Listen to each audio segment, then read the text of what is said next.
Halaman berapa? Halaman yang terakhir 44 ya.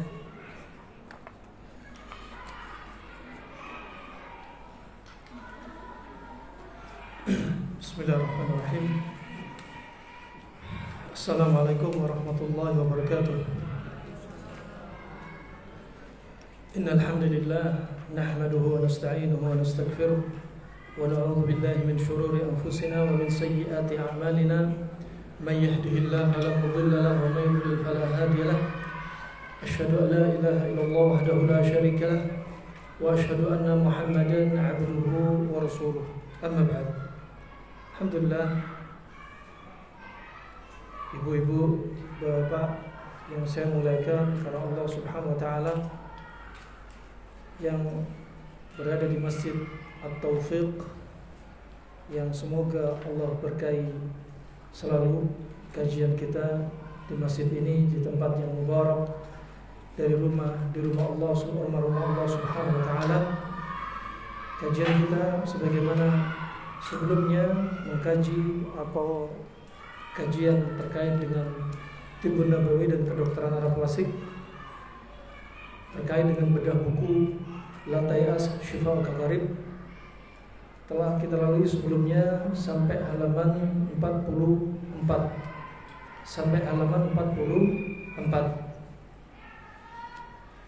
Hadis terakhir yang kita lewati bahwasanya dari Uqbah bin Amir radhiyallahu an, Rasulullah sallallahu alaihi wasallam telah bersabda, "Idza ra'aita Allah ta'ala yu'til 'abda min ad-dunya ma yuhibbu wa muqimun 'ala ma'asi, fa innama dzalika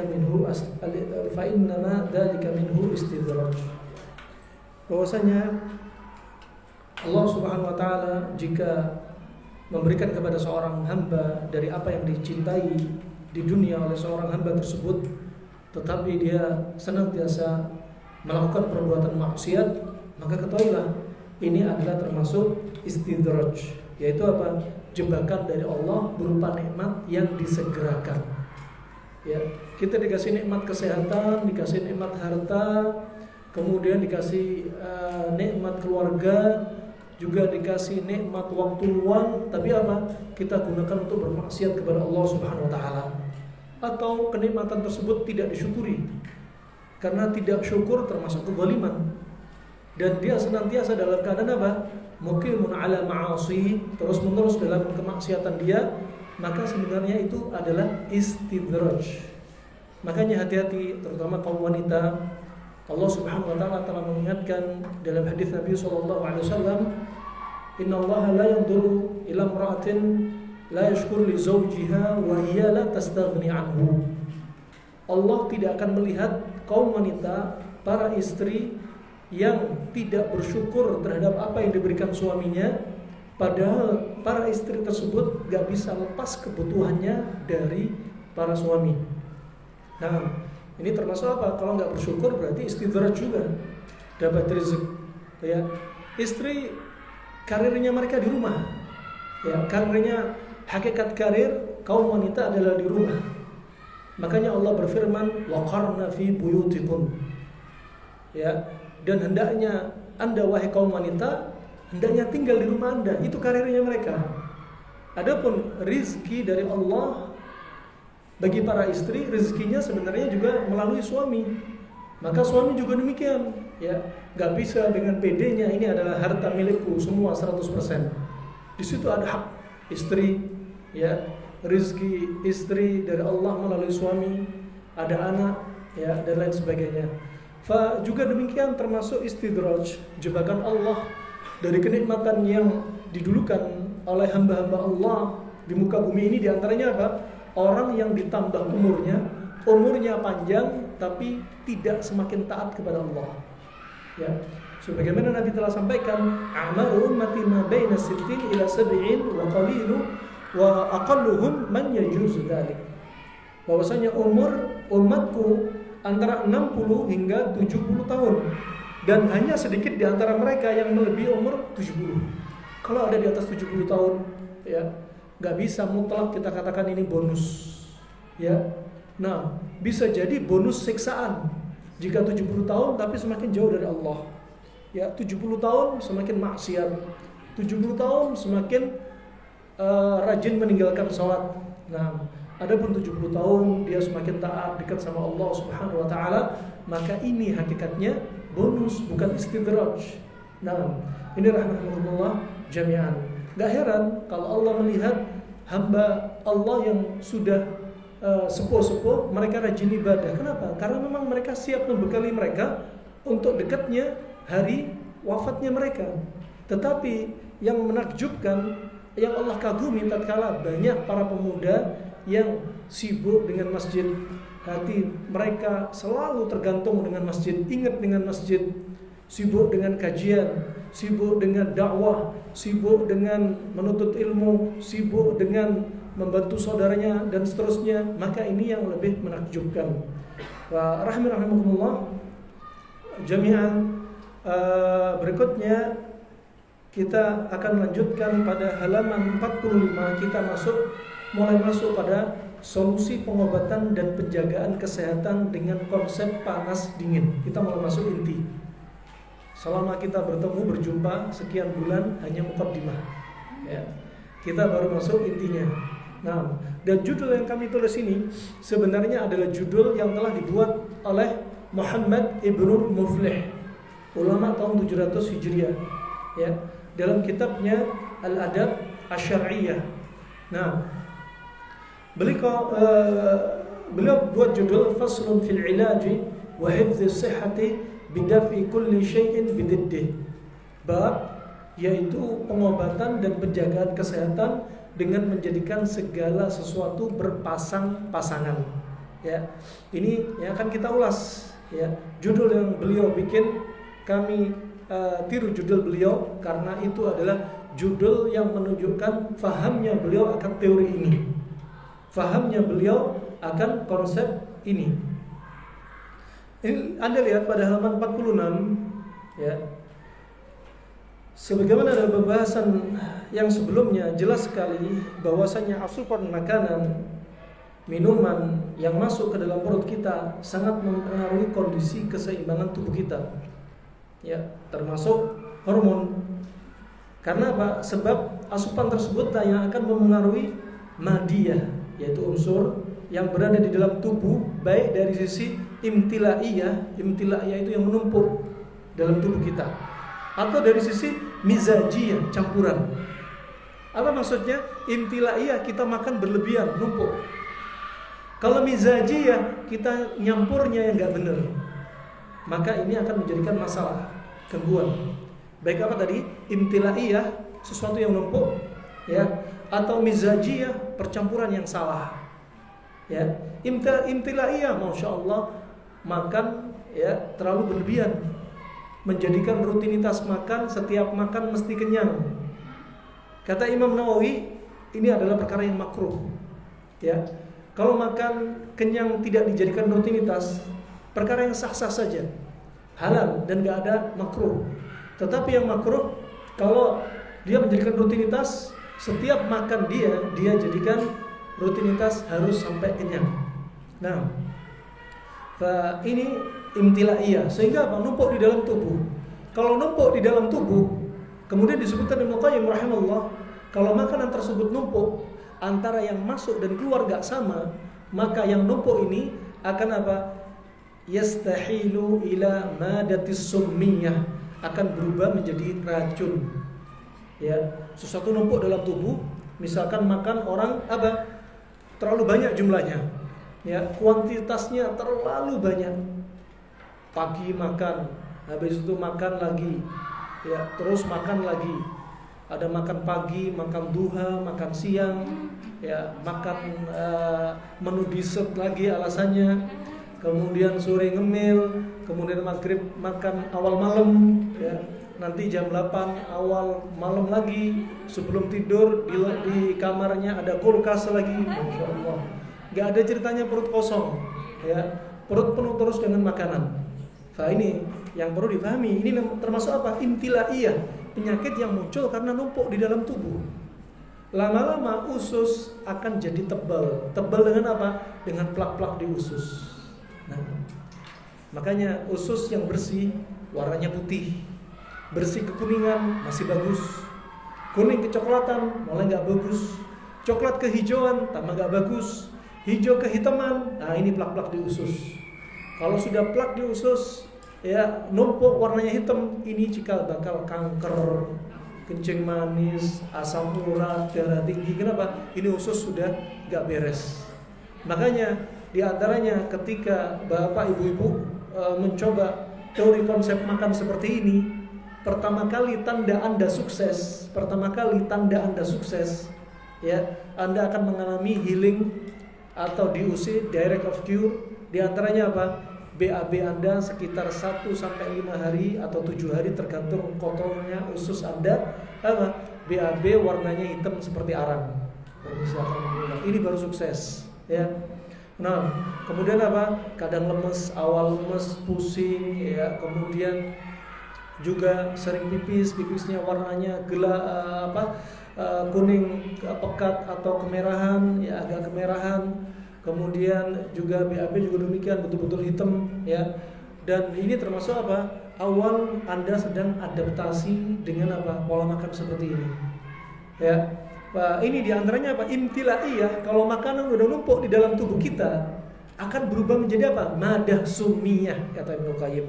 Madah sumiyah termasuk apa? Jadi asam urat, jadi kolesterol, jadi purin, ya asam laktat, ya numpuk di dalam tubuh, ya. Belum lagi nanti ginjal juga nggak mampu lagi menyaring sehingga timbul apa? Kreatinin, ya urin numpuk, ya urea numpuk, ya, dan lain sebagainya. Kenapa? Orang gagal ginjal bukan hanya apa? Bukan hanya yang dikonsumsi salah saja, karena makan minuman instan saja, tapi juga karena overload, ya. Juga karena diantaranya apa? Imtilaiyah, ginjal sudah nggak mampu nyaring lagi, ya. Subhanallah, liver sudah nggak bisa mencerna lagi. Makanya diantaranya kalau sudah liver lemah, apa yang terjadi? Lidah jadi pahit. Banyak makan bukan tambah sehat, banyak makan tuh bukan tambah lidah tambah enak, tapi tambah pahit. Kenapa? Sudah reaksi liver sudah lemah, ya. Kemudian banyak makan berikutnya ketika ada imtilaiyah, limpa juga lemah, ya. Limpa lemah, wah, jam 9, jam 11 jadwal kajian, mungkin di sini ada yang ngantuk-ngantuk. Nah, ini limpanya udah lemah, ya. Limpanya lemah. Ibnu Qayyim juga menganjurkan orang yang limpanya lemah jangan terlalu banyak diantaranya makan nasi, jangan terlalu banyak makan daging sapi, ya, karena tambah memperparah kinerja limpa, akan menimbulkan darah kotor. Nah, ini rahimahullah jami'an. Ini madah imtilaiyah yang menumpuk ini tadi, ya, menumpuknya baik dari yang kita sebutkan tadi jadi racun, kemudian juga bisa jadi batu seperti batu ginjal, bisa. Karena apa? Kalau panasnya terlalu berlebihan, numpuk sifat panas. Kalau numpuknya sifatnya dingin, ya, maka tubuh akan juga jadi dingin lembab. Nah, sehingga potensi terkena wabah misalnya, potensi terkena penyakit-penyakit yang menunjukkan dia sifatnya dingin, ya, seperti batuk, pilek, ya, dan lain sebagainya, seperti rematik, ya. Kemudian makanya Ibnu Qayyim menganjurkan mada imtilaiyah ini, kalau sudah mada imtilaiyah menumpuk, maka apa? Kurangi makanan, ya, satu. Kedua, diantaranya apa? Lakukan olahraga, ya. Yang olahraga ini untuk membantu mengeluarkan apa? Ekskresi dari yang numpuk di dalam tubuh. Masya Allah, ngemil banyak, olahraga nggak ada, aktivitas nggak ada, permisi BAB nggak lancar, keringat juga jarang keluar, BAK juga nggak keluar, maka saat itulah tubuh dia akan apa? Menjadi tubuh yang dipenuhi dengan racun.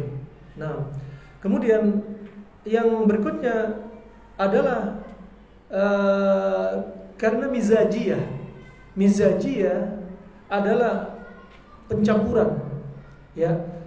Yaitu tubuh kacau. Tadi pertama karena imtilaiyah, karena yang numpuk. Kedua karena mizajiyah, campuran yang kacau. Dia nggak numpuk, makan nggak terlalu banyak. Saya ini masya Allah, saya sudah jaga pola makan sehat kok, ya.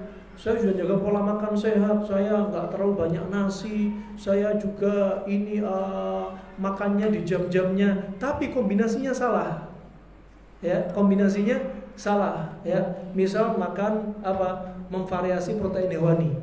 Darat ketemu darat, darat ketemu laut, misalkan. Ini termasuk kombinasi yang tidak benar. Misalkan kambing dengan sapi, misalkan kambing dengan ayam, ya. Protein hewani terlalu dicampur.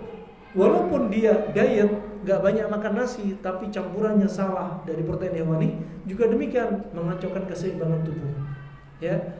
Atau protein hewani dengan pasangannya yang salah, misalkan ayam dengan nasi, ya, panas lembab ketemu panas lembab, ya. Ini contohnya. Makanya seringnya apa? Orang yang kena vertigo bakal tambah parah vertigonya kalau panas lembab ketemu panas lembab. Nah, wah, ini sebagai contoh. Sekali lagi, itu bukan makruh, bukan haram. Silahkan mau makan nasi sama ayam, silahkan, nggak masalah, ya. Adapun seperti Muhammad ibn Muflih, dia yang paham konsep ini betul, ya.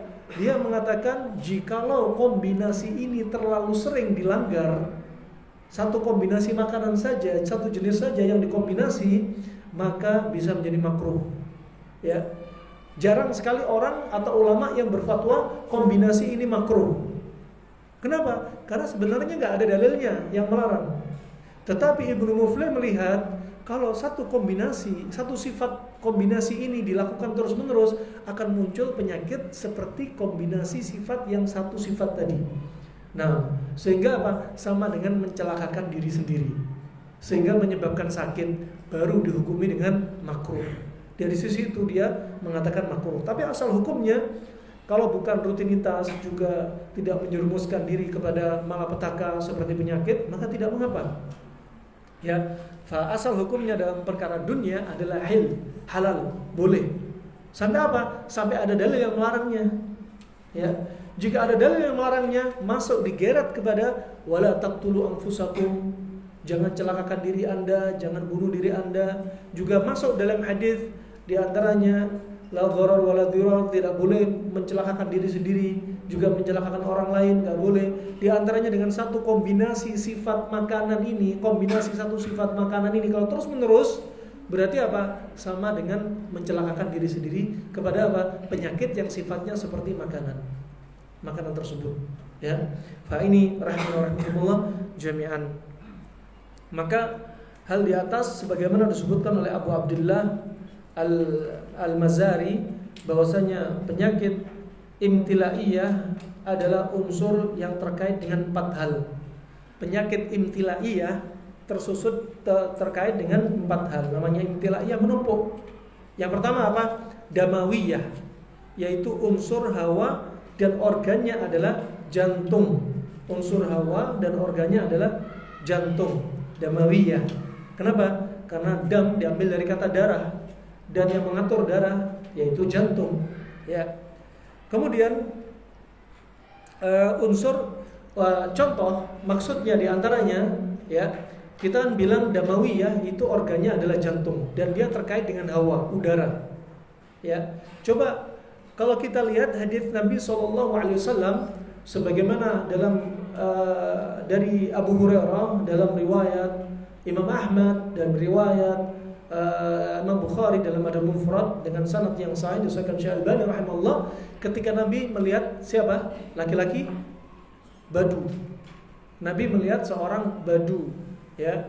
Laki-laki Badu ini, ya, kokoh, kuat, kekar, ya. Ibu-ibu sudah pernah saya ceritai bagaimana orang Badu, ya. Orang Badu ini Masya Allah belum tentu mandi sepekan sekali, belum tentu mandi sebulan sekali, walaupun hari Jumat, ya. Permisi, ya, yang dimakan nih jarang sekali makan minuman instan. Sampai detik ini mereka sering makannya apa? Susu onta, daging onta, kambing, zaitun, kurma. Gak heran kalau kuat betul. Nah, dan Nabi sudah bersabda, man bada Java, barang siapa tinggal di kampung Badu, maka dia akan keras. Orangnya keras, ya, fisiknya juga keras, wataknya juga keras. Nah, kenapa? Di antaranya karena mereka jauh dari ilmu, ya. Fa subhanallah, kami diceritain sampai permisi akramakumullah, kalau mau, ya, suami istri ini mau melakukan hubungan misalkan, gak ada mesra-mesranya katanya. Karena memang nggak bisa, keras wataknya. Nah, sampai seperti itu. Kemudian juga ketika kami dapati ke ziarah ke salah seorang kepala puskesmas, ya, dia cerita bahwasanya dia pernah nyuntik anak umur 12 tahun, disuntik jarumnya patah 2 kali. Ya, saking kuatnya kulitnya, coba aja. Bukan pakai ilmu kebal. Ya, ketika ditanyai dokter ini ke ibunya apa rahasianya, jadi sejak kecil dikasih susu onta. Ya, sejak kecil dikasih susu onta. Ini Nabi takjub dengan apa? Fisiknya keker dan kuat. Ya, makanya Nabi bertanya, tanya 2 penyakit pernah nggak dialami laki-laki Badu ini? 2 penyakit itu pun yang ditanya Nabi, penyakit yang ringan, gak berat, penyakit yang sudah umum. Nabi bertanya, hal asabaka umumil dam? Apakah kamu pernah kena umumil dam? Umumil dam, jangan kasih ibu namanya, jangan sampai ada namanya umumil dam, jangan. Umumil dam ini bukan apa? Bukan namanya ibu-ibu. Umumil dam namanya demam. Ya. Kemudian laki-laki Badu bertanya, ma umumil dam? Apa itu umumil dam? Kemudian kata Rasulullah, umumil dam adalah harun bainal jild wal adhalat. Dia adalah demam panas antara kulit dan otot. Ya.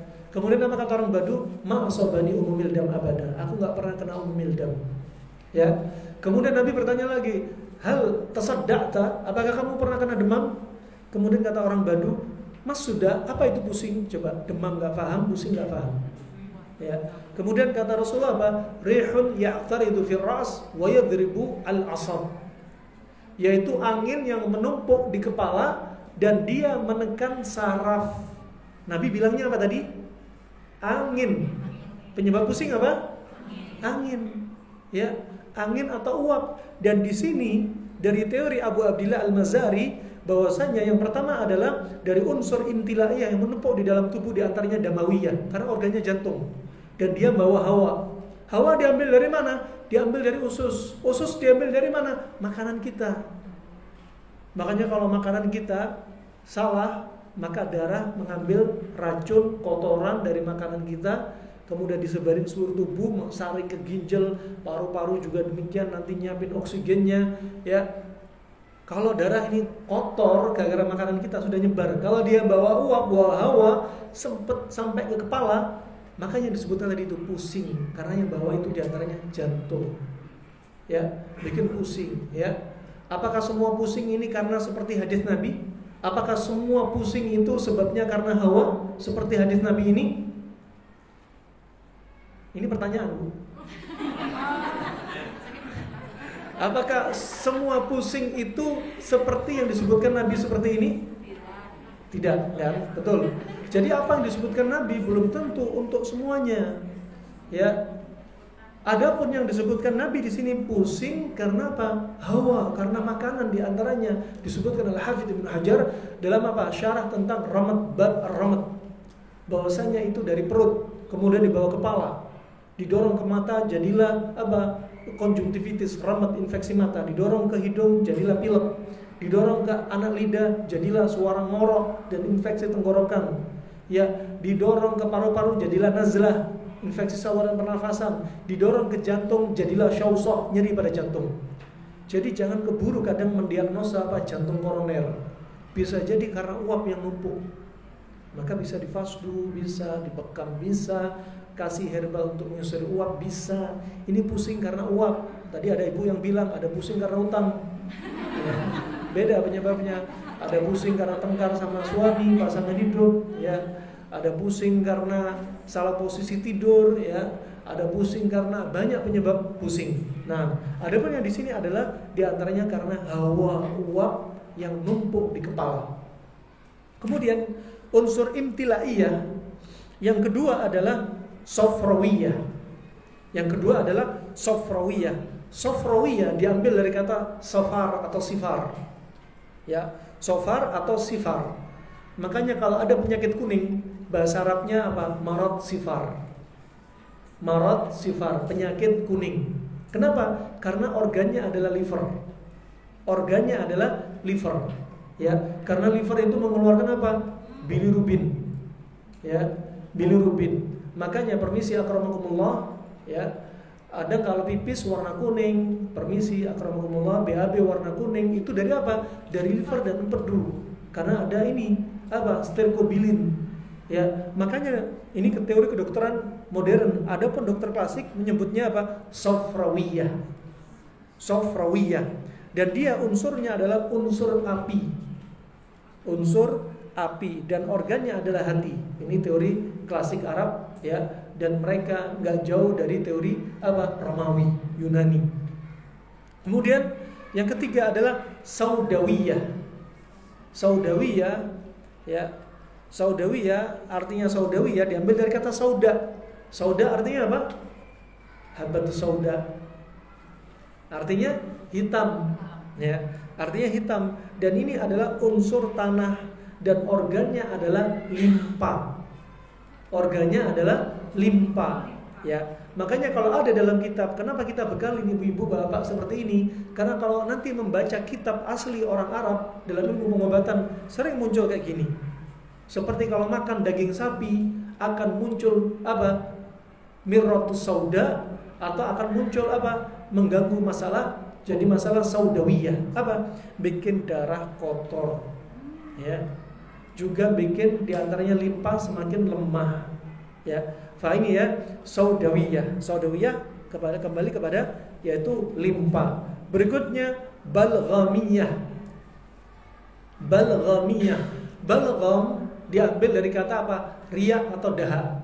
Permisi. Riya atau dahak. Ya.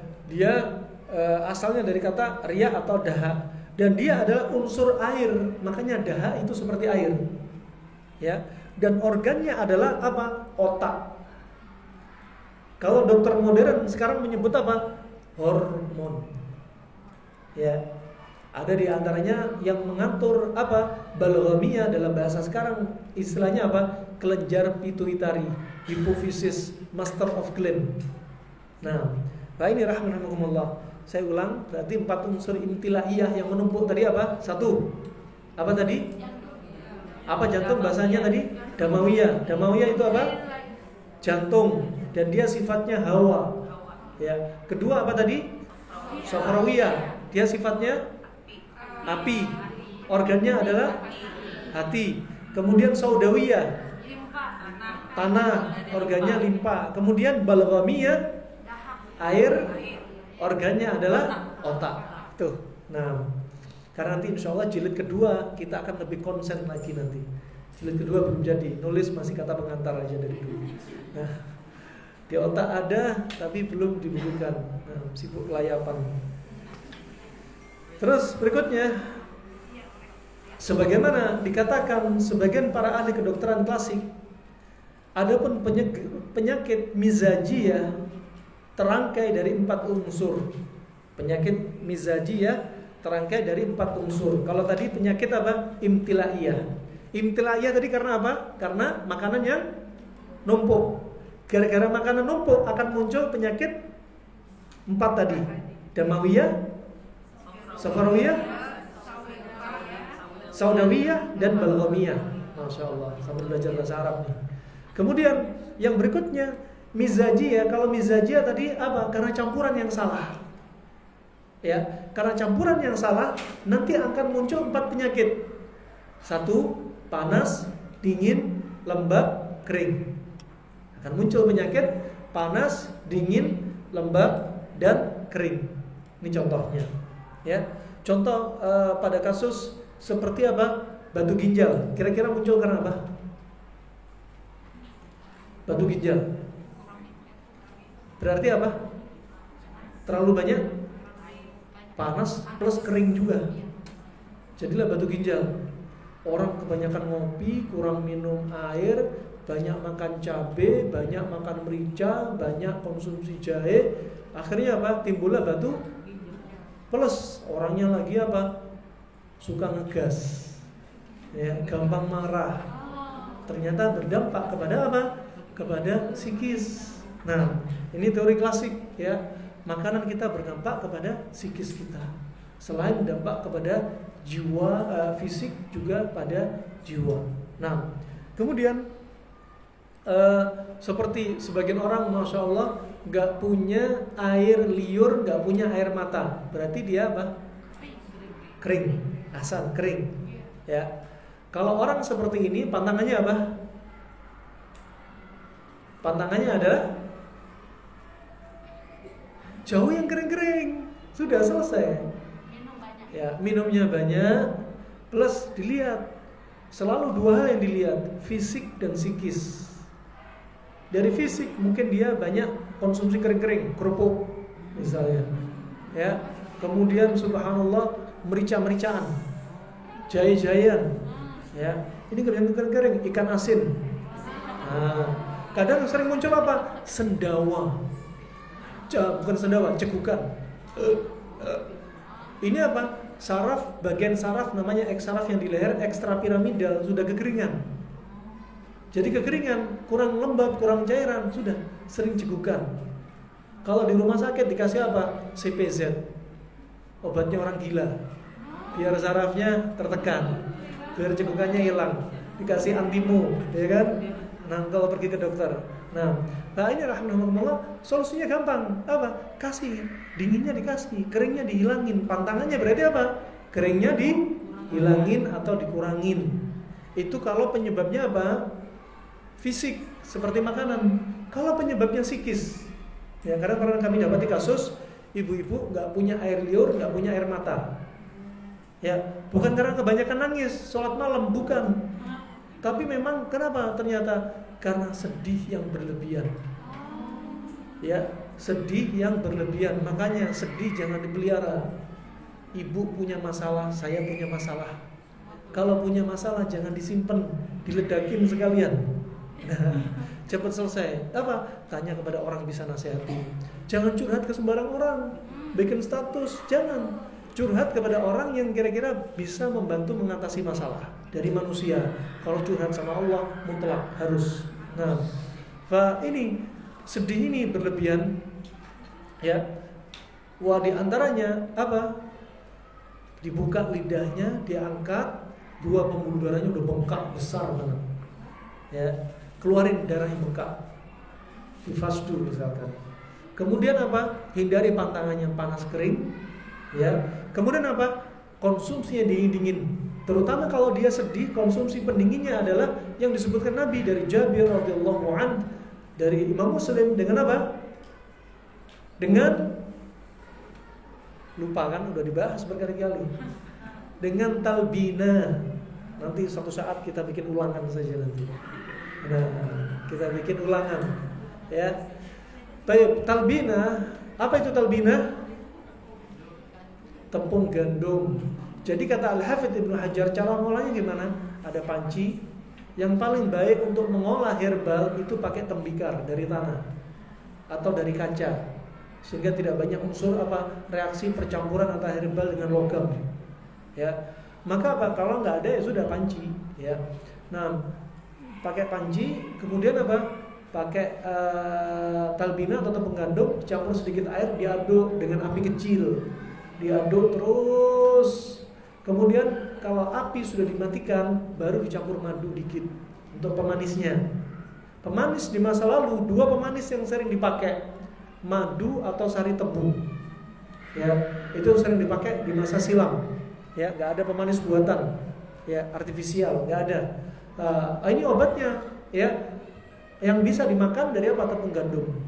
Kalau yang nggak bisa dimakan, seperti apa? Zikir, Allahumma inni a'udzubika minal ghammi wal hazani wal ajazi wal kasali wal bukhli wal jabani wa dhaddani wa ghalabati rijal. Dihafalin. Ya Allah, aku berlindung kepadamu dari gundah gulana, dari kesedihan. Ya, terus doa kesedihan, ya seperti doanya Nabi Yunus ketika ditekan di dalam ikan paus, dia sedih. La ilaha illa anta subhanaka inni kuntu minadh dhalimin. Kemudian juga doa kesedihan banyak sekali, di antaranya apa? Allahumma rahmataka arju wa la takilni ila nafsi tarfata 'ainin wa aslih li sya'ni kullu la ilaha illa ant. Ya Allah, rahmatmu aku harapkan, jangan biarkan diriku sendiri sekejap mata pun. Perbaiki urusanku semua ya Allah. Gak ada sembahan yang berhak disembah kecuali Engkau ya Allah. Coba ketika orang sedih, semuanya doanya mengandung apa? Kembali kepada tauhid. Ketika orang sedih bukan curhat kembali kepada manusia. Ketika orang sedih ya curhatnya sama Allah, tingkatin tauhidnya. Bukan apa? Bukan tambah ngemis, saya nggak punya duit, saya udah kena musibah, saya gini, tolong bantu saya. Ini ngemis. Justru tauhidnya ditingkatin. Ya. Makanya kata Allah kata Nabi SAW dalam hadis yang sahih, ya ibadi tafarraq li ibadati amla sadrak ghinan, ya, wa illa taf'al lam asudda faqrak. Nah, kata Allah, kata Rasul apa? Dalam hadis qudsi ini, wahai hambaku, ya, wahai hambaku, ya, luangkanlah waktu untuk beribadah kepadaku. Termasuk kalau kita sedih, doa sama Allah. Doa itu adalah ibadah. Ya, maka niscaya apa? Aku akan penuhi dada kamu, dada Anda dengan kekayaan, dan aku akan tutup kefakiran dari dirimu. Subhanallah. Kembali sama Allah Subhanahu wa taala. Kemudian apa? Kalau kita gak sisakan waktu untuk ibadah kepada Allah, kita sibuk dunia. Punya masalah sedih, curhat kesana kemari, sibuk curhat. Lagi kurang duit, sibuk kerja sampai ninggalin sholat duhur dan asar. Sholatnya di jamak, duhur asar jamak tiap hari, maghrib isya di jamak terus. Biar apa? Tokonya buka terus. Apa kata Allah Subhanahu wa taala? Ya, aku akan penuhi diri Anda dengan kefakiran. Ya, dan aku tidak tutup Anda dari kefakiran, dan sebaliknya aku akan buat Anda apa? Syughlan, dibikin sibuk dengan dunia, tapi apa? Rezeki nggak tambah-tambah. Sibuk dengan dunia, apa? Selalu fakir terus hatinya. Nah, nasallallahu afiyah. Makanya apa? Tambah ibadah, tambah rezeki. Ya, bukan ketika kurang pendapatan, bukan apa? Malah sibuk terus kejar dunia, bukan. Aslih akhiratak aslahkallahu dunya. Perbaikilah urusan Anda, niscaya dunia Anda akan diperbaiki oleh Allah Subhanahu wa taala. Ini rahmanallah jami'an. Ya, maka sedih tadi, ada orang yang sedang sedih, kering air ludahnya, kering air matanya. Akhirnya sama dokter diresepi apa? Diresepi untuk beli air ludah bikinan dari luar negeri. Nah, tapi kalau bukan air ludah, bukan sembarang air ludah kayak air ludah kita, bukan, tapi bikinan pabrikan. Nah, sebenarnya obatnya adalah cukup hilangkan sebab. Jika sebabnya adalah psikis, obati psikis, dan kemudian apa? Cari herbal yang mendinginkan. Seperti apa tadi? Tepung gandum. Ternyata yang disebutkan Nabi pakai tepung gandum ini, dokter Cina meneliti. Ternyata tepung gandum adalah sebagai tonik bagi ginjal, penguat ginjal. Kenapa? Kalau orang sedih, lama-lama ginjal ini apinya semakin besar. Kalau apinya semakin besar, semua organ bisa kekeringan. Kulit kering karena stres. Stres timbul psoriasis, kulit kering. Stres timbul kulit kepala kering. Stres akhirnya apa? Air ludah habis, air mata habis. Stres akhirnya apa? Kepala keliengan, telinga berdenging, mata kabur, sering pipis, tangan bergetar, ya. Kemudian belum lagi urusan pasangan suami istri, tidak akan bisa. Kenapa? Api sudah habis semua. Nah, makanya tepung gandum ini diteliti sebagai apa? Penguat ginjal, toniknya ginjal. Nah, selain itu bisa pakai labu kuning sebagai toniknya ginjal. Nah, barakallahu fikum wa fikunna jami'an. Kemudian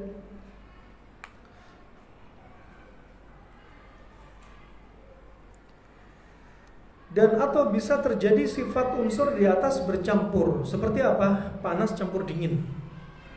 Ada panas campur dingin. Dan kondisi pasif, ya, tadi panas dingin kondisi aktif. Dan kondisi pasif seperti apa? Lembab, kering.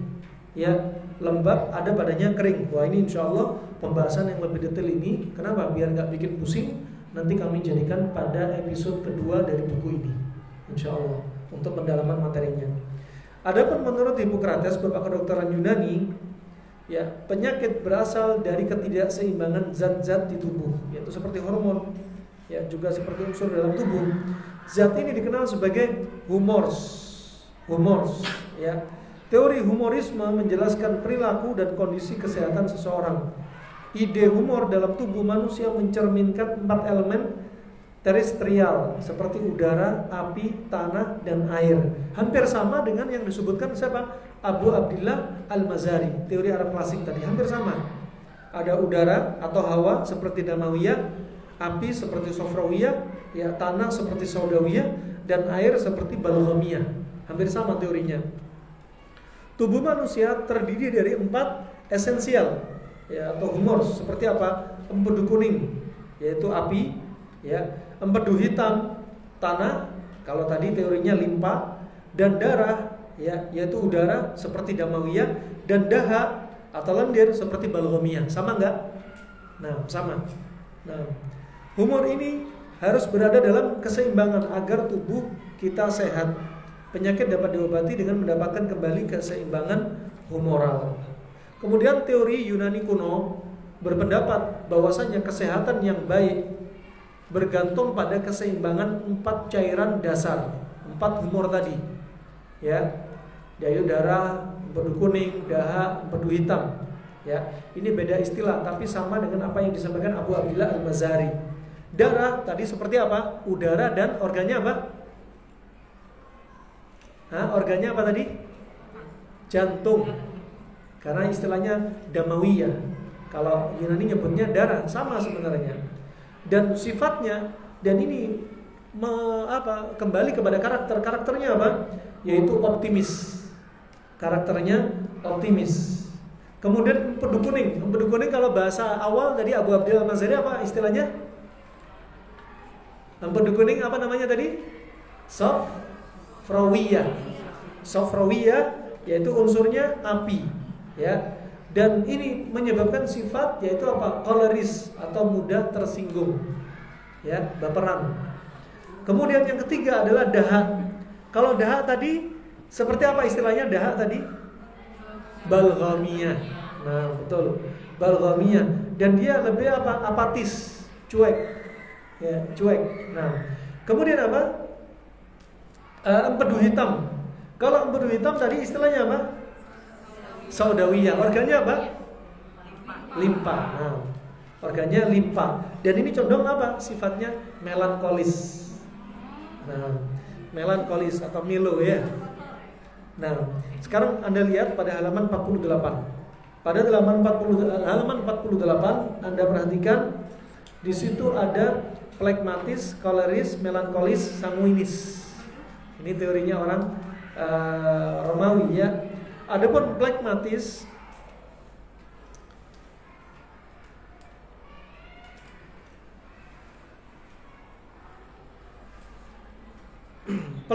condong orangnya apa? Santai. Orangnya santai, nggak terlalu tegang, juga nggak melo, ya. Dia santai. Dan sifatnya dia adalah dingin dan lembab. Sifatnya adalah dingin lembab, ya.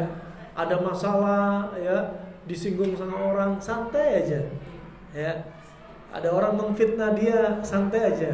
Nah, ada orang komen jelek kepada dia, santai, udah slow aja, gitu, ya. Nah, ini dia lebih suka dengan rasa yang hambar. Lebih suka dengan rasa yang hambar. Nah, sukanya tehnya teh tawar, ya kan? Nggak dikasih garam, nggak dikasih gula. Ya, nah, pantangannya dia apa? Pantangan dia jangan banyak-banyak timun. Sudah santai kebanyakan timun, jadinya kedinginan. Ya, kalau kedinginan jadinya apa? Jadi pemalas. Hafalannya jadi lemah. Ya, kalau di atas ranjang jadi orang yang frigid. Dingin. Nah, makanya jangan kebanyakan timun orang kayak gini. Kalau permisi ya, ibu-ibu punya suami kayak gini, jangan kebanyakan kasih timun sama semangka. Ya. Nanti subhanallah nggak pernah minta jatah, nanti berbulan-bulan nggak minta jatah. Bagi dia pergi ke luar negeri kerja, nggak mikir, nggak pernah telepon istri, nggak ada kangen-kangenan, ya. Nah, sudah kedinginan. Nah, makanya hati-hati. Kemudian berikutnya, dia ini lagi kabur nih matanya. Dibaca bu. Berikutnya apa? Berikutnya di bawah pantangan apa? Pantangannya timun, terus apa? Seledri. Selain seledri apa? Ayam. Ini berarti teorinya apa? teori Romawi, Yunani. Tapi Anda bisa ambil kesimpulan. Kalau saya melihat bayam lebih condong panas. Bayam, kangkung, daun singkong, dan terong. Ya, kalau kita lihat teorinya klasik, dia lebih condong panas. Ya, sekali lagi ini apa? Gak disebutkan Nabi seperti ini. Anda hanya menelaah. Makanya bayam, ya, pantangan bagi orang asam urat. Asam urat panas. Bayam panas. Bayam, kangkung, singkong, ya, terong, kemudian tewel. Kalau tewel apa bahasa Indonesianya? Apa tewel bahasa Indonesia apa? Nangka yang muda itu loh. Nah, orang Jawa bilangnya tewel. Nah, itu jadi pantangan diantaranya. Kemudian apa lagi berikutnya? Baca lagi apa sih itu? Selain bayam berikutnya apa? Ikan, karena ikan sifatnya dingin. Nah, berarti untuk ikan asin orang yang model pragmatis boleh. Ya, direkomendasi ikan asin. Nah, kemudian apa? Daging, ya, sapi muda. Nah, kalau sapi muda ini dari teori klasik sebaliknya, kalau sapi muda sifatnya panas lembab, justru boleh. Ini bedanya. Anda menjadikan apa? Bahan tadabbur. Ya. Kalau Ibnu Qayyim menyebutkan sapi muda sifatnya adalah panas lembab. Adapun sapi tua sifatnya apa? Dingin kering. Makanya bikin darah kotor. Gak bagus. Ibnu Qayyim menyebutkan orang yang gak biasa makan sapi, kemudian merutinkan sapi dan pencernaan dia lemah, akan menimbulkan ini. Salah satunya apa? Akan menimbulkan darah kotor satu. Akan menimbulkan kaki gajah bengkak. Kenapa? Karena darah banyak tersumbat dan kotor dan pekat, sehingga timbul kaki gajah. Kemudian menimbulkan apa? Kanker. Makanya kanker rahim, kanker payudara, ya kanker apapun juga jangan banyak makan sapi dewasa. Ya, kemudian apa? Menimbulkan apa diantaranya? Kathratul awram, banyak bengkak-bengkak di tubuh. Makanya orang yang punya lipom juga, orang yang punya prostat juga, benign prostat hipertrofi, walaupun bukan kanker, ya bengkak-bengkak di tubuh, jangan banyak makan daging sapi. Termasuk jangan terlalu sering makan bakso. Nah, ingat bakso boleh ya. Gak haram, gak makruh. Cuma ada saatnya pantangan bagi siapa? Seperti asam urat jadi pantangan. Ya, asalnya bakso dingin, ya, tapi dingin kering, gak bagus. Apalagi kalau dimasak berjam-jam, ditambahi dengan tepung, ditambahi dengan kanji. Nah, kemudian juga menimbulkan apa? Was-was. Coba orang kebanyakan makan sapi, nimbulin was-was. Coba nimbulkan kejiwaan juga. Ini dalam teori klasik. Kemudian untuk menetralkan sapi yang sifatnya dingin kering, hendaknya Anda campur bumbu, kata Ibnu Qayyim, ya. Bumbunya apa? Di antaranya merica, kemudian apa? Thum, bawang putih, kemudian jahe. Jahe sifatnya panas lembab, cocok dengan sapi yang dingin kering, ditangkali dengan panas lembab. Waktu kasih bumbunya. Makanya kalau Anda konsumsi sapi dewasa, bikin bumbu yang cocok apa? Calung, rica-rica balung sapi. Nah, tanpa santan nggak usah. Udah kasih bumbu tadi, jahe, kemudian bawang putih sama merica. Ya, kalau mau praktek, ayo kapan-kapan kita praktek. Ya, kita bikin. Nah, kemudian kita makan bareng-bareng. Nah, baik. Tadi sampai mana tadi? Sampai daging, ya. Daging, kemudian sapi muda. Ya, kalau sapi muda justru sebenarnya bagus. Kalau sapi tua yang nggak dianjurin karena dingin kering. Ya. Kemudian sarannya apa? Hendaknya menghindari makanan koleris. Pantangannya apa? Makanan lawannya. Lawan plekmatis yaitu koleris. Ya. Koleris ini ya dia condong pemarah, mudah tersinggung. Nah, tinggal berkaca. Anda masuk yang mana? Kalau tadi apa? Orangnya apa? Slow, santai, dingin, diajak ngobrol, nggak mudah tersinggung, ya.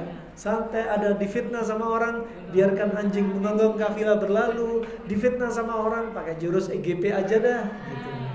Nah, ini orang pragmatis. Lawannya koleris, diajak ngobrol mudah tersinggung, diajak ngobrol sakit mah, ya. Diajak ngobrol, subhanallah kalau sudah tersinggung sekali, sudah putus hubungan. Mending kalau putus hubungan dengan nyamuk. Lah ini putus hubungan dengan saudaranya, nggak boleh lebih dari 3 hari. Ya, yang ngeri lagi pasangan suami istri ngobrol ngambek 2 minggu sebulan nggak ngobrol. Ini ajib. Kalau sama temennya masih apa? Nggak ketemu, masih oke. 3 hari nih sama temen 3 hari. Kalau sama istri tentunya apa? Lebih nggak pantas lebih dari 3 hari. Kenapa? Dia yang hidup sehari semalam 24 jam, bisa-bisa kadang dia setiap hari kumpul, teman tidurnya, teman curhatnya, sebaik-baik temannya. Bahkan kaum wanita sampai Nabi sampaikan, huwa jannatuki wa naruki, suami Anda itu adalah surga dan neraka bagi Anda. Kalau nggak ngomong sama suami gimana?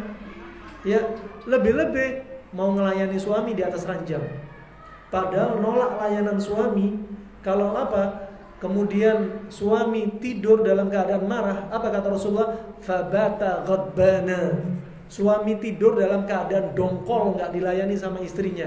Apa yang terjadi? Malaikat melaknat istrinya sampai fajar. Dari suaminya ngambek sampai fajar. Dari dia nolak sampai fajar. Kenapa? Karena kaum laki-laki kerja di luar. Mereka menghadapi fitnah, berpakaian tapi telanjang di mana-mana. Belum lagi HP-nya mendatangi suami Anda untuk mengiyakan apa enggak dari wanita berpakaian tapi telanjang. Makanya apa? Semakin Anda melayani suami Anda, mata suami Anda semakin tunduk. Semakin Anda enggak melayani suami Anda, mata suami Anda semakin jelalatan. Itu penting. Ya. Wah, ini apalagi ngambek sama pasangan suami istri. Jangan dah, bukan saatnya. Umur 40 tahun ke atas, saatnya kita saling mendukung untuk apa? Semakin taat sama Allah. Jangan sibukkan urusan keluarga. Udah, tutup dah. Saatnya kita apa? Wakafkan umur kita untuk Allah. Kalau si istri ya lagi nggak mood sama suami, tetap layani kalau suami minta. Karena nggak ada ajaran dari Allah dan Rasulnya untuk melayani suami nunggu istri mood. Nggak ada. Ya, mood nggak mood layani. Mas, aku lagi nggak mood. Ya, Kang, aku lagi nggak mood. Aku lagi nggak mood, tapi aku pasrahkan diriku untukmu. Udah selesai. Ya, kalau istri mood nggak mood, tetap bisa didatangin. Tapi kalau suami nggak mood, nggak bisa ada tegangan. Itu bedanya. Nah, wah ini rahmatullah jami'an. Maka apa? Itu tadi masalah kejiwaan juga penting. Wah ini kalau orang koleris, orang yang tipe koleris mudah tersinggung, gampang apa? Gampang ngambek, apa? Banyak-banyak cari pendingin. Pendingin dari sisi maknawi yang nggak bisa dipegang, apa? Banyak dzikir pagi petang. Ya, banyak konsumsi makanan yang sifatnya dingin. Sudah tahu dia pemarah, jangan banyak cabai, jangan banyak jahe, jangan banyak merica, ya kan? Nah, banyak yang dingin, banyakin semangka, banyakin timun, protein hewaninya ikan, ya, protein hewaninya sapinya sapi tua, ya, itu. Nah, itu contoh saja. Nah, kemudian yang berikutnya,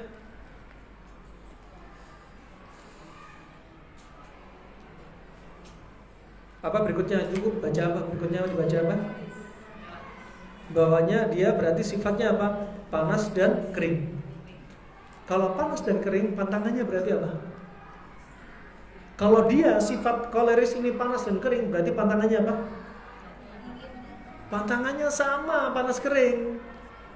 Kalau tubuh dia sudah panas kering, berarti jangan ditambah panas kering. Dan pantangannya berarti apa? Panas kering. Panas kering seperti apa? Kopi. Wah, pinter tuh. Nah, kalau sudah koleris, jangan banyak kopi. Panas kering termasuk gula yang ada di pasaran itu termasuk panas kering. Ya, jangan banyak dikonsumsi panas kering seperti ini. Seperti kalau konsumsi kambing, jangan kambing Jawa. Kambing Jawa itu panas kering. Pilihnya kambing domba kalau lebih mendingnya. Nah, itu diantaranya ya contohnya. Apalagi kalau orang tipe pemarah seperti ini, pilihnya kalau pengen konsumsi kambing, kambingnya kambing Balibul bawah 5 bulan yang masih menyusui. Nah, kemudian yang berikutnya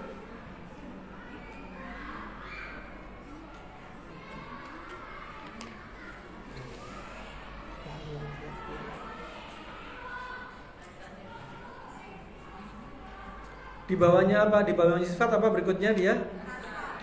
Apa? Rasanya apa? Dia lebih suka pahit atau asin. Dia lebih suka pahit atau asin. Ini teori Romawi. Ya, pahit seperti apa? Sambiloto. Ya, brotowali. Makanya kalau makan pakai sop sambiloto, sop brotowali. Pak, asin, kalau dari teori klasik, asin ini sifatnya apa? Panas. Sifatnya panas, seperti gula juga sifatnya panas. Nah, tapi kalau tebu lain, tebu sifatnya apa? Panas tapi lembab. Tapi kalau sudah diproses gula yang apa? Bijian, sifatnya apa? Panas tapi kering. Ya, seperti susu sapi sifatnya apa? Dingin apa? Dingin lembab. Ketika jadi susu powder, jadi sufor, sifatnya panas apa? Panas kering. Makanya para dokter anak tidak menganjurkan anak yang autis untuk konsumsi susu sufor.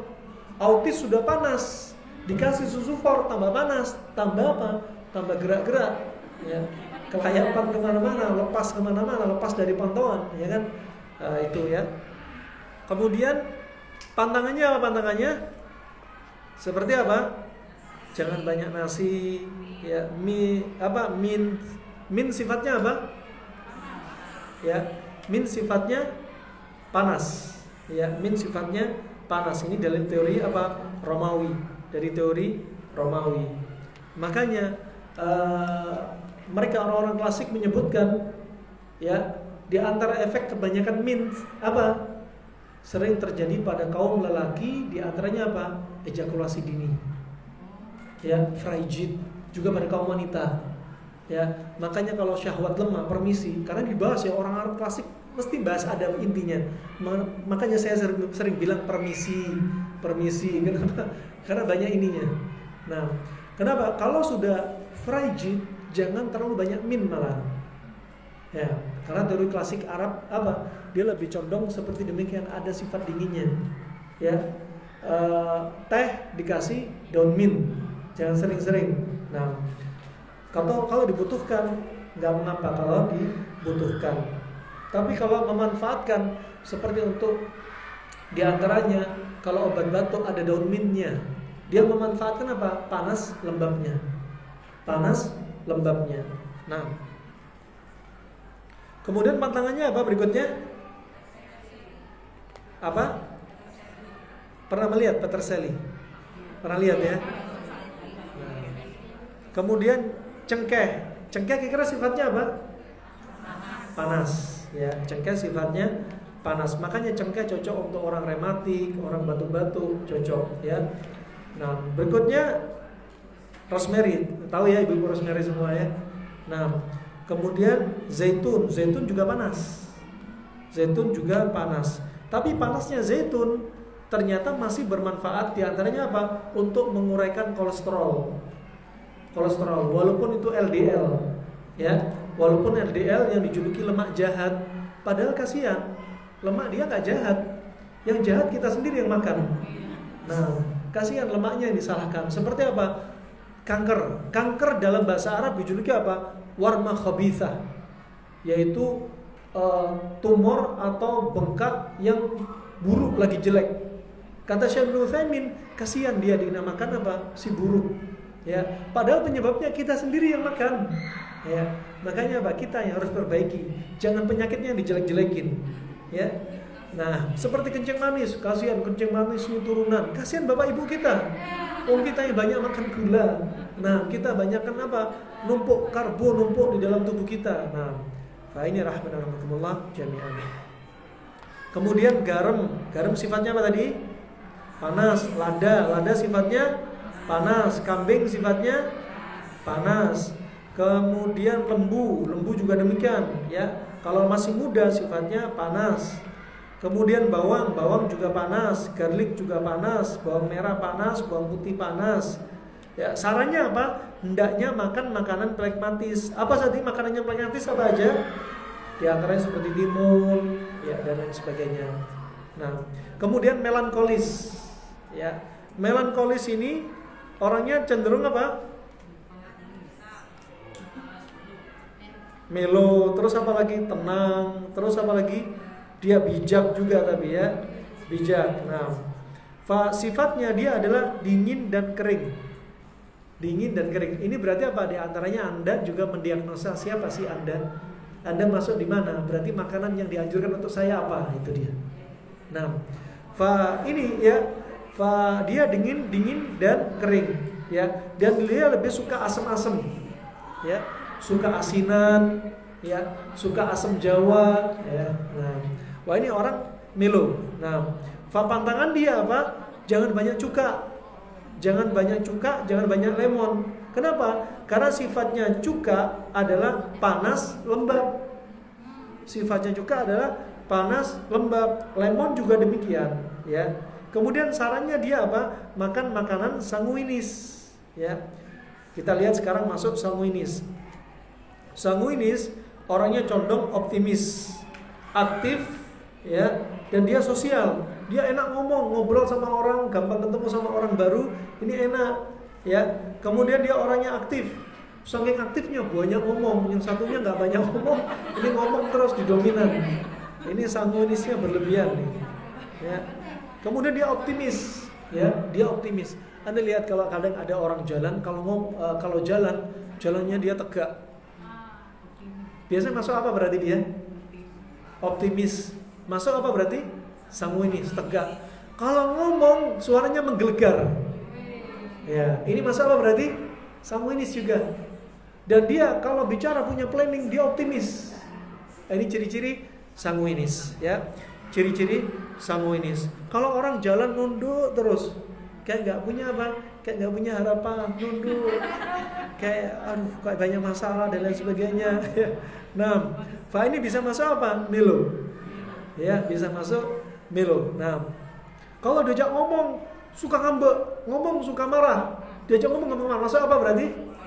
Koleris, ya. Sebaliknya subhanallah difitnah diem. Padahal teman-temannya bilang, "Ayo bantah dia. Kamu difitnah dunia nyata, dunia maya, diem terus." Udah santai aja dah, santai. Masa apa berarti? Nah, ibu-ibu masuk yang mana silakan, ya. Nah, jangan sampai Masya Allah sama temennya, ya Allah, aktif, ya, sama temennya baik, neraktir, Masya Allah sama temennya, Masya Allah kalau temennya difitnah langsung bantu. Tapi kalau suaminya difitnah diem. Suaminya sakit gak dibantu. Nah, lagi suaminya yang lagi sedih susah, tambah sedihnya, ditambah sedih sama omongan istrinya. Jangan sampai, ya.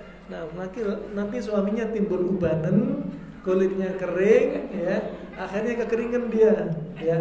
Makanya Nabi bersabda, Allahumma inni a'udzubika min zaujin tushayyibuni qabla al-masyib. Ini doanya ngajarin untuk kita, ya Allah, ya, aku berlindung kepadamu ya Allah dari pasangan hidup yang bikin rambutku beruban sebelum masa tuaku. Nah, itu. Kalau ibu-ibu sudah beruban duluan, ya banyak keluar ubannya, berarti suami bikin stres. Ya, kalau suami banyak ubanan, berarti ibu-ibu yang bikin stres. Kalau dua-duanya pasangan suami istri ubanan, ya sudah. Nah, suami istri ini saling bikin stres. Nah. Maka dengan proporsi yang tepat, ya, proporsi yang tepat dari sisi makanan kita tepat, juga plus kita tahu siapa diri kita sehingga kita tahu pantangan kita, udah selesai, jadi enak, ya. Jadi bisa mengontrol diri kita sendiri. Jadinya apa? Istilahnya jadilah tabib untuk diri Anda sendiri. Anda jadi dokter untuk diri Anda sendiri. Nah, maka akan tercapai apa? Kalau kita pakai proporsi yang tepat, akan tercapai kondisi sempurna pada kepribadian dan juga kesehatan seseorang. Proporsi yang ideal menurut teori ini adalah darah yang memiliki sifat panas dan lembab, jumlahnya paling melimpah di tubuh yang sehat, ya. Kemudian dahak sifatnya dingin dan lembab. Kalau darah sifatnya apa tadi? Darah sifatnya apa? Panas apa? Panas lembab. Darah kita panas lembab. Makanya kalau ada orang sedih, darah akan berubah menjadi apa? Panas dan lembabnya semakin hilang. Makanya kalau orang sedih, darah tambah kental. Orang sedih tambah susah tidur. Orang sedih tambah sakit mah, darah tambah apa? Panas dan kental. Ya, makanya ketika ada COVID kemarin, orang yang kena COVID tambah stres, tambah cepat wafat, cepat meninggal. Kenapa? Sudah jatuh ketimpa tangga. Nah, ini kalau Anda pakai konsep ini gampang sudah. Ya, kalau orang sedih darah semakin kental. Ya, ada psikosomatik, ya. Kemudian Anda lihat pada kasus bipolar. Bipolar rata-rata kena siapa? Jenis kelamin apa? Wanita. Ya, stresornya mereka banyak. Ya, makanya apa? Kalau sudah merasa bipolar, dinginkan Anda dengan apa? Makanan pendingin, dengan apa? Zikir. Banyak baca Al-Quran, banyak hadiri kajian. Kalau wanita jarang kajian, potensi bipolarnya semakin banyak. Walaupun pergi ke psikiater dikasih obat, ya bisa jadi tetap. Kenapa? Karena hakikatnya belum diobati sebabnya. Nah, hakikat sebab bukan dikasih obat penenang, bukan. Tapi apa? Bikin jiwa tenang dari sisi apa? Banyak zikir. Orang-orang yang bipolar di ruqyah rata-rata langsung berdampak. Nah, orang yang OCD, ya juga apa? Wudhu berulang-ulang, was-was. Ya, kemudian sholat takbir nggak selesai-selesai. Ya, imam sudah tahiyat terakhir, ya, dia masih Allahu Akbar. Allahu Akbar. Nggak pas ini. Ini ada baria udah dimasukin jin. Nah, ini rahmatullah jami'an. Darat sifatnya panas, lembab. Ingat, kalau pola makan kita kacau, darah itu bisa rusak. Kalau kebanyakan panas, kepanasan terus juga jadi rusak. Kata Asyuti rahimahullah ta'ala, faktor utama pembentuknya permisi, ya, maninya laki-laki atau sperma dan maninya wanita itu adalah darah. Kalau ada wanita atau laki-laki lama gak punya anak, dua penyebab terbesar. Penyebab terbesar adalah hormon yang kacau, estrogen, progesteron, ya, LH, FSH, ya, kemudian juga testosteron dan lain sebagainya. Ini kacau. Ini maka apa? Kesuburan akan juga ikut kacau. Kedua, penyebab orang lama nggak punya anak atau mandul adalah apa? Darah D-dimernya terlalu tinggi, sehingga darah kental, hitam, banyak yang rusak. Ya, bagaimana dia akan menjadi cikal bakal mani sperma yang sehat dan mani wanita yang sehat kalau dia darahnya rusak? Dua hal ini kembali kepada satu penyebab. Penyebabnya apa? Penyebabnya apa? Makanan. Penyebabnya makanan. Ini penyebab utama tapi dari luar. Adapun penyebab utama dari dalam adalah kejiwaan. Orang stres juga demikian, merusak darah sehingga bisa bikin mandul juga. Ini rahmatullah jami'an. Kemudian yang berikutnya adalah dahak. Kalau kita lihat dahak itu kira-kira sifatnya apa? Dingin dan lembab. Dan dahak tadi kembalinya pada apa? Balghamiyah. Di mana balghamiyah? Dari otak. Anda lihat orang-orang yang kena COVID, di antara gejalanya apa coba? Banyak dahak. Banyak dahak. Ya, orang yang kena COVID banyak dahak. Menunjukkan apa? Dia itu sifatnya apa? Dingin, lembab. Makanya yang viral waktu itu herbalnya apa? Kustul Hindi. Karena usul ini sifatnya apa? Panas apa? Panas kering, cocok sama dahak yang berlebihan, dingin, lembab. Tuh konsepnya sangat mudah sekali. Ya, makanya Anda mengobati diri Anda dengan cukup konsep seperti ini, masya Allah, jadi perantara kesembuhan biidznillah. Nah, tetapi kalau orang kena COVID, long COVID, dahaknya sudah bukan lagi dingin lembab, jadinya dingin kering. Makanya orang kena long COVID atau baru sembuh dari COVID, apa yang terjadi? Gejalanya apa biasanya? Sesak nafas enggak? Sesak nafas. Kenapa demikian? Karena dahak tadi mengering, menggumpal, jadi seperti lem. Ya, jadi seperti lem. Makanya untuk mengencerkan dahak yang kena COVID, orang kena COVID, dia yang kalau sudah pertama dingin lembab, kalau sudah long COVID atau sudah sembuh dari COVID, setelah divaksin, sifatnya vaksin kira-kira apa? Panas. Dan panasnya panas kering. Makanya dahaknya menjadi kering, ya, tapi dingin masih ada di situ. Kemudian dahak nggak bisa keluar kayak lem. Makanya resepnya pakai sakan jabin. Resep orang Arab klasik. Apa sakan jabin? yaitu minuman yang masam dicampur dengan yang manis. Contohnya apa? Cuka dengan madu. Cuka dengan madu. Ya, cuka sifatnya panas lembab, madu sifatnya panas lembab. Untuk apa? Untuk menghilangkan apa? Dingin kering. Termasuk apa? Darah tadi ikut kental. Bukan hanya dahak yang kental dan kering, tapi darah juga demikian ikut kental. Makanya orang yang kena COVID darahnya kental. Makanya juga apa? Nggak boleh donor darah. Ya, selain bekas virus juga demikian, darahnya terlalu kental. Nah, ini nggak heran kalau ada orang kena COVID, sembuh dari COVID, ada penyakit lain yang menyusul. Apa? Gagal ginjal, gagal jantung. Ya, timbul GERD. Ternyata apa? Tingkah laku darah yang semakin kental dan pekat.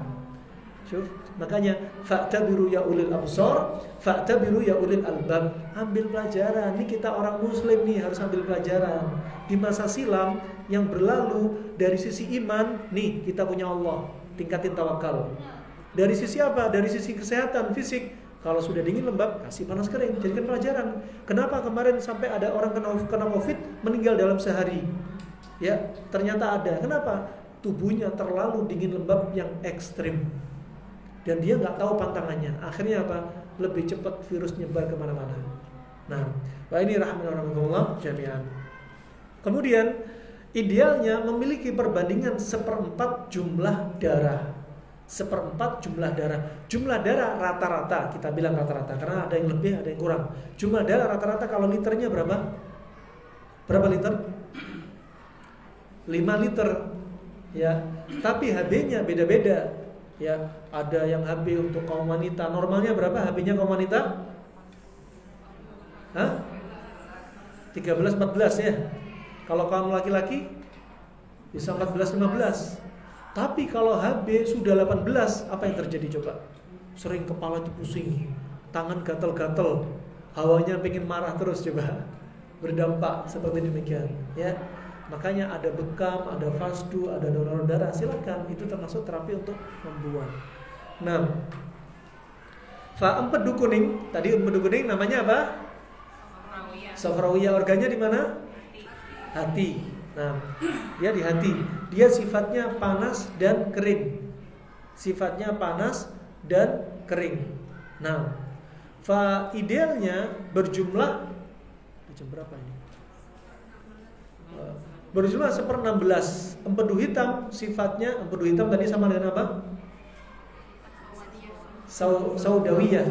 Organnya apa? Limpa, ya. Nah, dia sifatnya adalah dingin dan kering. Limpa sifatnya apa? Dingin dan kering. Seharusnya hanya sebanyak 1/60 dari cairan vena tubuh. Ini teorinya, teorinya klasik Romawi ini.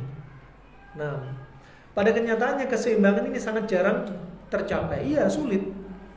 Makanya mau pakai teori ini susah. Yang penting panas dingin aja dah. Kita panas dingin aja langsung, konsumsi panas dingin. Tapi kalau kita panasnya lebih banyak, tetap panas dingin, tapi panasnya dikurangi, dinginnya dibanyakin. Nah, pada kenyataannya keseimbangannya sangat jarang tercapai karena apa? Setiap tubuh memiliki corak sendiri-sendiri berdasarkan umur masing-masing, ya. Individu yang dominan dan asupan yang dikonsumsi setiap hari. Ya. Tapi kayaknya sampai di sini dulu aja, sisanya tanya jawab. Berikutnya ibu-ibu catat, tolong Bapak catat halaman 49 sampai pada paragraf ini, ya. Kebutuhan makan manusia dibagi menjadi 3. Nah, insyaallah itu aja. Ada pertanyaan silahkan. Ustaz, mau nanya Ustaz, kalau fasting sebaiknya dilakukan berapa lama sekali? Fasdu seharusnya berapa lama sekali?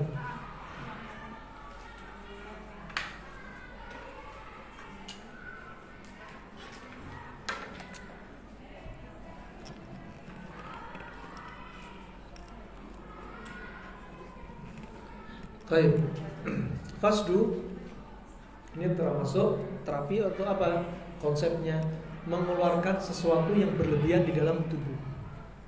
Kalau di tubuh berlebihan, keluarin. Tapi kalau di tubuh sudah ada kekurangan, anemia ada, tensi rendah ada, kemudian badan kurus kering, ya, kemudian dia diare, ya, terus dia tensinya rendah, gula darahnya rendah, semuanya rendah, ngedrop, ya, maka apa? Asalnya nggak boleh difasdu. Kenapa? Karena sudah kekurangan, ya. Dan penyakit orang di zaman sekarang itu kelebihan. Di zaman lalu kekurangan, zaman sekarang kelebihan nutrisi. Habis makan ngeluh, kenyang ya, tengah coba aja. Kebanyakan. Nah, kemudian apa? Penyakitnya coba rata-rata apa? Obesitas, kencing manis, ya, kemudian asam urat, kolesterol, kemudian pokoknya semua, kebanyakan semua. Nah, maka apa? Terapi fasdu sangat efektif di zaman kita sekarang. Nah, dan fasdu tidaklah sama dengan bekam. Tata caranya juga nggak sama. Seperti bekam mau dilakukan sebulan sekali, dan bekam darahnya nggak terlalu banyak, kecuali jika kita di musim panas darah banyak, ya. Dan ketika matahari ada, maka bisa potensi banyak. Nah, makanya bekam kata Ibnu Qayyim paling bagus dilakukan ketika musim panas. Dan fasdu sangat cocok di musim dingin, sangat efektif. Bekam kenapa dilakukan musim panas? Karena bekam diambil di pembuluh darah tepi, kapiler, tepi, pembuluh darah yang kecil-kecil di bawah kulit. Ya, kenapa? Kalau pas terjadi di musim dingin atau di malam hari yang dingin, maka nggak efektif bekam itu. Ya, adapun fasdu efektif mau malam, ya, mau musim dingin, dia sangat efektif sekali. Kenapa? Karena langsung pembuluh darah vena. Pembuluh darah vena. Dan ini menunjukkan apa? Sempurnanya Allah Subhanahu wa taala. Laqad khalaqnal insana fi ahsani taqwim. Yang sungguh Allah telah menciptakan manusia dengan sesempurna-sempurna ciptaan, yaitu anatomi dan fisiologi, termasuk apa? Pembuluh darah manusia, arterinya itu jauh dari bawah kulit. Pembuluh darah arteri dari jantung. Ya, dulu saya pernah melakukan infus nusuk pembuluh darah bayi masih sekitar 1 bulan 2 bulan di kepala. Ya. Keliru apa? Arteri. Subhanallah, langsung darah langsung naik ke cairan infus dengan kecepatan tinggi. Kenapa? Dari jantung. Ya. Wah, ini hikmahnya. Makanya vena itu di dekat kulit, tapi kalau arteri jauh di bawah kulit. Kenapa? Seandainya arteri muncul di permukaan kulit, kalau kita luka sedikit langsung ngocor. Itu hikmahnya. Coba, sempurnanya Allah mencipta, coba. Makanya kalau kena di luar ya paling vena cepat membeku, cepat berhenti. Nah, wah ini kita lakukan fasdu ini di vena, bukan di arteri. Ya, dilakukan di vena. Dan sekali lagi termasuk kesalahan tim fasdu, ya, mereka apa? Tamak dan rakus terhadap darah. Termasuk kesalahan pasien gak tenang kalau darah yang keluar gak banyak. Ini apa? Tamak dan rakus. Ya, Anda bukanlah vampir, terapis juga bukan vampir. Ya, darah itu cukup keluar sedikit saja. Coba ada pasien sudah kaku kena stroke, dikeluarin hanya 10 cc, nggak jadi kena stroke. Cukup, nggak usah banyak-banyak kan. Kalau Anda mau rutin sebulan sekali, nggak usah banyak-banyak, paling banyak 100 cc udah cukup. Jangan sampai bilang kalau nggak setengah liter saya nggak tenang. Ini syahwat, tamak dan rakus, ya. Bukan syahwat makan, syahwat untuk ngeluarin darah. Dengan alasan apa? Biar makannya bebas lagi, lebih banyak lagi. Nah, ini namanya apa? Jebakan iblis. Ya. Keluar darah banyak, biar makannya banyak lagi. Nah, biar makannya nggak ada pantangan lagi. Ini nafsu ini. Ya, jadi cukup apa? Sehari nggak usah banyak-banyak. Kalau 1 bulan, katakan 100 sampai 200 itu udah maksimal, nggak usah banyak-banyak. Sebenarnya teori fasdu, asyiknya fasdu dibanding donor darah. Kalau donor darah Anda lihat keluarnya sampai 250 sampai setengah liter. Tapi kalau fasdu kita bukan banyak-banyakan, tapi apa? Memanfaatkan titik fasdu banyak, sekitar 33 titik. Ya, mau ambil koifal, mau ambil titik irkun nasa, mau ngambil titik al-kahil, ya, mau ngambil titiknya banyak banget. Untuk paru-paru di tengah-tengah apa? Sini tengah-tengah antara viral, ya. Kemudian untuk pusing, ya, untuk kepala paling bagus koifal. Ya, ada titiknya beda-beda. Kita manfaati dan nggak usah banyak-banyak. Ya, ini ambil sedikit, ngambil titik lain sedikit, misalkan memanfaatkan juga bisa. Nah, wah itu ya. Maka nggak usah banyak-banyak. Kalau mau sebulan sekali itu pun nggak usah banyak-banyak. Nah, bekam mau sebulan sekali itu oke. Bekam biasanya keluarnya juga nggak terlalu banyak. Nah, kecuali di musim panas bisa 3 gelas bisa penuh itu kalau pas musim panas. Nah, wallahu a'lam bishawab itu. Ada yang lainnya? Ini ada kertas. Benar kok Ustaz, untuk mencegah kolesterol dan asam urat itu harus sering mengkonsumsi cengkeh. Barakallahu fiki. Nah, cengkeh sifatnya panas, asam urat panas. Nah, kalau dari teori panas dingin, ya mending cari yang pendinginnya. Seperti apa? Daun sirsa, daun salam itu pendingin. Ya, atau paling enak, simple, satu herbal bisa untuk macam-macam, bisa apa? Pakai bunga rosella. Bunga rosella bisa untuk asam urat, bisa untuk darah tingginya, bisa untuk kencing manisnya, bisa ngecerin darahnya. Nah, gitu. Baik. Apakah konsep panas dingin tanpa bisa diterapkan ketika kondisi tubuh tidak ada keluhan? Iya, bisa. Kapan? Ketika kita makan setiap hari panas dingin. Itu bagus. Biar apa? Kita tetap seimbang. Ini untuk sisi makanan. Kalau untuk penyakit, panas dingin untuk penyakit, kalau ada penyakit panas, kasih pendingin. Kalau sudah sembuh, sudah kembali lagi herbalnya panas dingin, makanannya panas dingin. Tapi kalau ada penyakit panas, herbalnya dingin, pantangannya dia jangan banyak panas-panas. Tapi kalau udah sembuh, panas dingin usahakan tetap seimbang. Itu ya. Berikutnya, apakah dalam tubuh kita bisa terjadi penyakit yang disebabkan dingin dan panas? Bisa jadi. Tadi sudah disebutkan, ya, karena ada penyakit yang apa? Dingin dan panas, kadang bisa kumpul jadi satu. Nah, apalagi apa? Zaman sekarang kita kebanyakan makan minuman instan, ya, banyak mengacaukan tubuh kita. Apakah jika dengan kaki sering dingin dan keringat berlebih, lemas dan agak pusing adalah tanda-tanda apa ini? Tanda-tanda apa ini? Tanda-tanda kemati sudah dekat atau apa ini? Oh, kematian, ya Allah. Tak pikir ke motor, naik motor atau gimana. Jadi apa? Kaki sering dingin, keringat, lemas, agak pusing. Apakah tanda kematian sudah dekat? Ini pesimis banget. Ini sudah menunjukkan orang apa kira-kira? Tipenya tipe apa? Melankolis. Ini orang pesimis banget nih. Jangan, ya. Nah, pertama kaki sering dingin, keringat berlebih, lemas, dan agak pusing. Ciri-ciri apa Ibu? Stres. Ya, ciri-ciri ginjal dia udah lemah, ya. Ginjal dia sudah lemah, telinga bakal berdenging, kepala keliengan, mata kabur, kaki tangan juga bergetar, sering pipis, lemes, semua. Ya, ini menunjukkan apa? Ibu ini sedang dalam kondisi apa? Stres, kejiwaan. Ya. Saya enggak stres.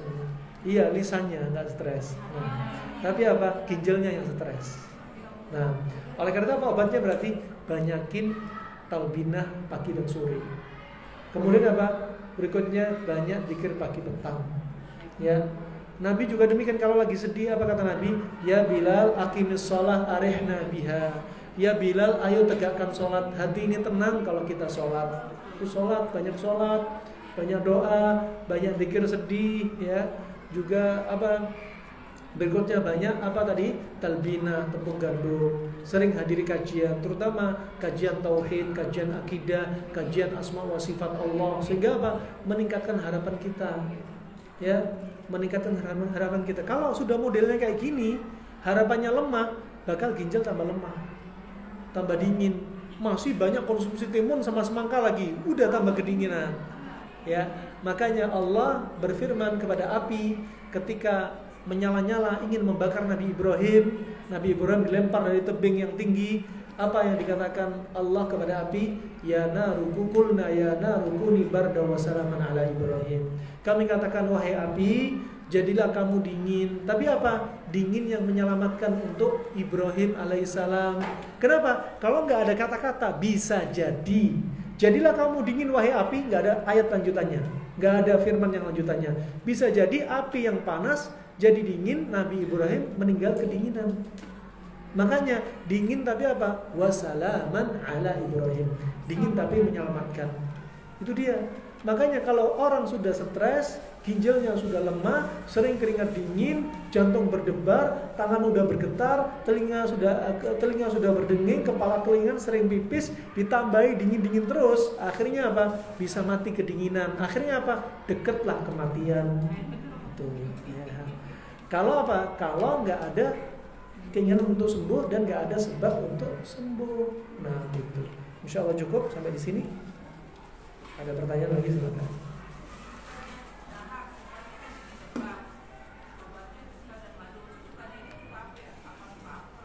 Bisa, mau cuka apel, cuka delima, cuka madu, ya, cuka kismis, ya, cuka-cuka apapun sifatnya ini panas lembab, nggak mengapa. Asal bukan pakai cuka dapur. Cuka dapur bikinan lain, iya bukan. Cukanya cuka yang alami seperti yang kita sebutkan, cuka kelapa juga bisa. Nah, wallahu a'lam bishawab. Ada bapak yang tanya tadi, silakan. Ginjal lemah. Siapa yang lemah ini? Antu taunya ginjal lemah apa tadi? Dari kiri-kiri. Gejalanya apa aja tadi? Biar diulang. Hah? Gejalanya apa? Telinga berdenging. Terus apa lagi? Pundak berkeringat. Apa lagi? Kepala kelingan. Biar hafal antum. Apa lagi? Mata kabur. Ya, terus apa lagi? Tangan bergemetar. Apa lagi? Tambah lagi. Sering pipis. Tambah lagi. Ya. Ya, alhasil itu. Obatnya apa tadi penguatnya? Bisa pakai. Kalau pengobatan sedih tadi pakai apa? Talbinah, tepung gandum, karena dia sebagai tonik bagi ginjal. Atau bisa pakai labu kuning. Adapun hadisnya bahwasanya labu kuning ya mengobati sedih, hadisnya lemah. Tapi dari ilmu kedokteran klasik benar, karena labu kuning untuk apa? Juga sebagai tonik bagi ginjal. Itu ya. Kemudian apa? Berikutnya banyak zikir, ya. Banyak ikut kajian, apa? Meng-up iman kita. Sehingga apa? Meningkatkan rasa harap kesembuhan kita kepada Allah Subhanahu wa taala dan seterusnya. Apalagi? Ada yang lain lagi, Pak? Cukup? Nah, barakallahu fiik. Kemudian pantangannya dihindarin. Kalau lagi sedih, jangan banyak makan rujak. Ya. Lagi sedih, banyak minum jahe. Ya. Lagi sedih apa? Banyak makan kambing. Lagi sedih banyak makan biskuit misalnya.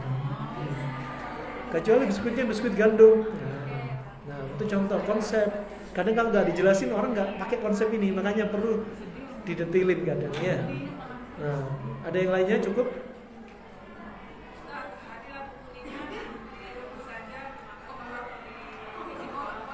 Dikukus saja. Ya, seringnya pengobatan klasik Arab, ya, mereka itu apa? Satu penyakit pakai satu herbal. Gak usah terlalu banyak bumbu. Ya, kalau jadi kolak jadinya labu kuning plus santan plus kacang hijau plus jahe plus daun pandan. Nah, jadinya apa? Nanti buka kafe apa? Kafe kolak. Nah, ada yang lainnya? Cukup insyaallah. Nah, ada yang tanya ibu? Silakan.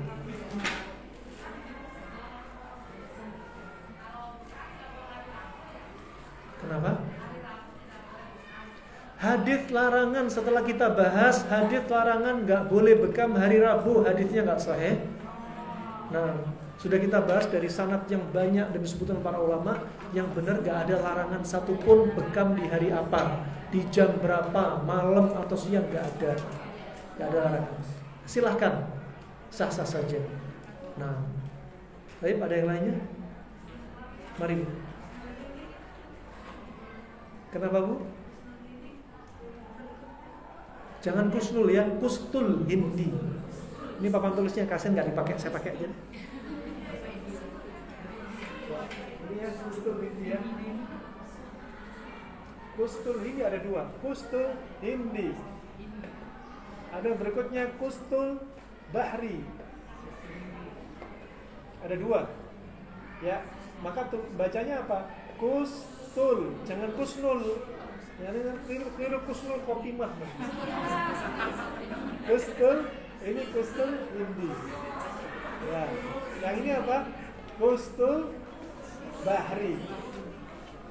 Dalam sejarah, ya, ini dulu kenapa dinamakan kustul hindi? Karena dimasukkan lewat darat, diimpor dari India. Kenapa dinamakan kustul bahri? Diimpor dari India tapi lewat laut.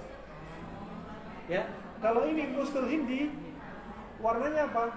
Coklat gelap. Kalau kustul bahri, coklat terang. Ini sifatnya apa? Panas, kering tapi lebih kuat. Ini panas, kering tapi nggak terlalu kuat. Itu bedanya. Makanya untuk manjur, untuk COVID kita lebih sering pakai ini. Ini bisa tapi nggak sekuat ini. Ya. Terus tadi kustul hindi bagaimana cara ngolahnya, Bu ya? Ya. Kustul hindi paling bagus diolah pakai seduh, jangan pakai kapsul. Pertama, kapsul itu kadang dibikin dari gelatin sapi. Kita sudah mengkombinasi gelatin sapi sama kustul hindi nanti. Sedangkan teori Arab klasik paling suka satu obat, satu penyakit, satu obat. Ya. Nah, maka caranya apa? Ambil. Ini kemarin sudah sentrap-sentrup kemarin. Udah lembab. 2 kali minum kustul hindi, alhamdulillah sudah mampet. Aduh, besok kajian dia Taufik bisa nggak ini, kalau meler kan nggak enak kan? Jamaah pada kabur dipikir COVID kan? Minum kustul hindi, alhamdulillah langsung kering 2 kali minum. Ya, kemarin sama tadi pagi. Ya, jadi ambil yang serbuk, ambil 1 sendok teh untuk dosis dewasa, seduh sama air 1 cangkir air panas, biarin 15 menit, sudah minum. Nggak usah pakai madu. Ya, karena sifatnya kustul hindi panas kering. Biarin panas kering biar lebih efektif untuk melawan dingin lembab kita. Kenapa? Karena madu ada panas lembab, jadinya agak berkurang panas keringnya nanti. Bisa difahami? Itu. Jadi jangan kapsul, apalagi yang kapsul bikin atau membuat kinerja ginjal semakin lelah untuk memfilter. Lelah, makanya paling enak minum airnya saja. Nah, gitu. Cukup insyaallah. Saya sebutnya suka mengendap di bawah. Iya. Enggak usah diminum. Airnya aja ya. Ya, airnya doang. Cukup insyaallah sudah hampir zuhur. Biar DKM siap-siap menyiapkan untuk sholat zuhur. Sekali lagi ya, semoga kajian ini bermanfaat untuk kita semua. Untuk Islam wal muslimin, Masya Allah jamaah tambah semangat nih. Jamaah lagi perempuan tambah banyak. Ya, jangan lupa terus ya ilmu disebarin. Sekali lagi bukan berarti ilmu kajian ini ilmu yang nggak datangin manfaat. Ada yang bilang ngapain sih belajar tipu nabawi nggak dapat pahala? Loh, ini tipu nabawi, Masya Allah ajib. Juga apalagi memberikan dampak kesehatan, Masya Allah, bikin kita istiqomah ibadah. Ya, semoga Allah sembuhkan kita semua dari segala wujud penyakit. Semoga Allah angkat orang-orang yang sakit di antara kita. Semoga Allah istiqomahkan ibadah kita. Semoga Allah berikan petunjuk sebaik-baik petunjuk kepada para pemimpin kita. Semoga Allah hentikan makar orang-orang yang ingin menghancurkan negeri ini. Semoga Allah jadikan kita keamanan orang yang aman di negeri kita sendiri. Amin ya rabbal alamin. Wa billahi taufiq wal hidayah. Subhanakallahumma wa bihamdik asyhadu an la ilaha illa anta astaghfiruka wa atubu ilaik. Wassalamualaikum warahmatullahi wabarakatuh.